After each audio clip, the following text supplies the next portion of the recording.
Indian government ने 37,000 crore rupees coal gasification के लिए अलॉट, जिसकी हेल्प से 2030 तक 100 मैट्रिक टन कोल गैस या सिन गैस का प्रोडक्शन करना है, जिसके लिए लिग्नाइट कोल का मेनली यूज किया जाएगा। जो कोल यूज किया जाएगा उसका प्रोडक्शन डोमेस्टिक ही होगा, न कि इम्पोर्टेड कोल। कोल गैस प्रोडक्शन इंडिया के लिए बहुत ही ज्यादा जरूरी है, क्योंकि इंडिया अपनी नीड का 85% ऑयल एंड 45% नेचुरल गैस को इंपोर्ट करता है, जिसकी कोई भी प्राइस फिक्स नहीं होती है, जिसके कारण फॉरेक्स रिजर्व भी इफेक्ट होता है। दूसरे देशों की वॉर की वजह से हमारे देश की महंगाई बढ़ जाती है, जैसा कि इस समय इजराइल ईरान की वॉर से हॉर्मुज स्ट्रेट लॉक होने की वजह से इंडिया में गैस एंड ऑयल की प्राइस बढ़ गई। ज्यादातर देशों के पास अपने कोल रिजर्व हैं, जबकि ऑयल रिजर्व बहुत ही कम देशों के पास हैं। कोल की हेल्प से वो सिन गैस का प्रोडक्शन करके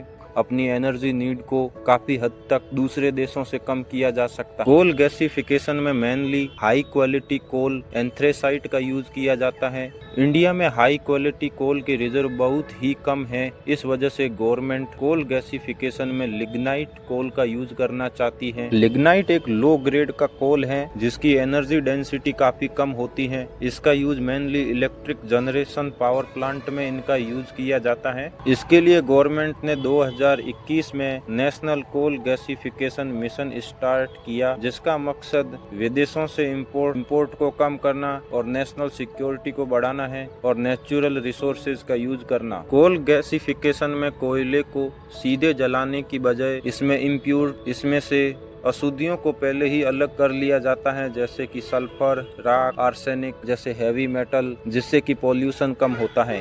कोल gas mainly carbon monoxide and hydrogen का मिक्सर होता है। इसमें से हाइड्रोजन को अलग करके इंडस्ट्रियल यूज किया जा सकता है, जबकि कार्बन मोनोऑक्साइड का यूज फ्यूल सोर्स के रूप में किया जाता है एंड हाई प्रेशर पर स्टीम के साथ जलाया जाता है, जिससे carbon monoxide, carbon dioxide, hydrogen sulphide, hydrogen, जिसको प्यूरिफिकेशन से कार्बन मोनोऑक्साइड एंड हाइड्रोजन को अलग किया जाता है। इनके मिक्सर को ही सिन गैस या कोल गैस कहते। सिन गैस को आगे प्रोसेसिंग करके इसको मीथेन में बदला जा सकता है और मीथेन को आगे गैस टू लिक्विड प्रोसेस से हाइड्रोकार्बन में चेंज करके इसको petrol, diesel, kerosene, jet fuel जैसे फ्यूल में बदला जा सकता है। ये कोई नई टेक्नोलॉजी नहीं है। वर्ल्ड वॉर सेकेंड में जर्मनी ने अपने फ्यूल सप्लाई के लिए कोल का ही यूज किया था। कोल को पहले कोल गैस, बाद में मीथेन और बाद में हाइड्रोकार्बन में चेंज करके अपने मिलिट्री की फ्यूल सप्लाई। कोल को सीधे यूज करने की बजाय अगर कोल गैस को यूज किया जाए फ्यूल के रूप में, तो पॉल्यूशन काफी कम होता है, क्योंकि हैवी मेटल जैसे आर्सेनिक, सल्फर, लेड जैसे मेटल पहले ही हटाए जा चुके होते हैं। इनसे जो फ्यूल बनता है जैसे पेट्रोल, डीजल, वो कंपेरेटिव ज्यादा pure petrol, diesel, jet fuel, इनके अलावा भी प्लास्टिक जैसे रॉ मटेरियल भी बनाए जा सकते हैं, जिससे कि कंट्री ऑयल इंडिपेंडेंट बन सकती है, जिससे कि ऑयल इंपोर्ट भी कम होगा। कोल गैस का यूज फर्टिलाइजर मैन्युफैक्चरिंग में भी किया जा सकता है, जिससे यूरिया, अमोनियम नाइट्रेट जैसे फर्टिलाइजर भी बनाए जाते हैं। और कोल गैस से मीथेन से आगे प्रोपेन और ब्यूटेन में बदलकर इसे एलपीजी भी बनाई जा सकती है और ठंडे एरिया में इनका यूज हीटिंग के लिए भी किया जाता है। कोल गैस का use metal energy coal production में भी किया जाता है। कोल प्रोडक्शन में हाई क्वालिटी कोल की ज़रूरत होती है, जिसका रिजर्व इंडिया के पास बहुत ही ज़्यादा कम है।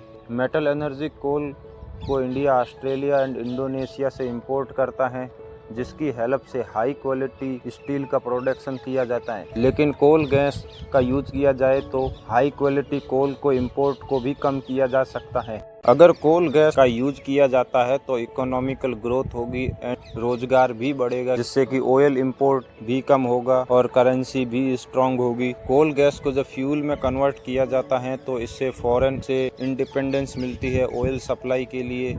अगर किसी दूसरे देशों में भी वॉर चलती है तो हमारे देश में महंगाई नहीं बढ़ेगी, जैसे कि इस समय इजराइल ईरान की वॉर में हॉर्मुज स्ट्रेट बंद होने के कारण इंडिया में फ्यूल एंड गैस की शॉर्टेज हो जाती है।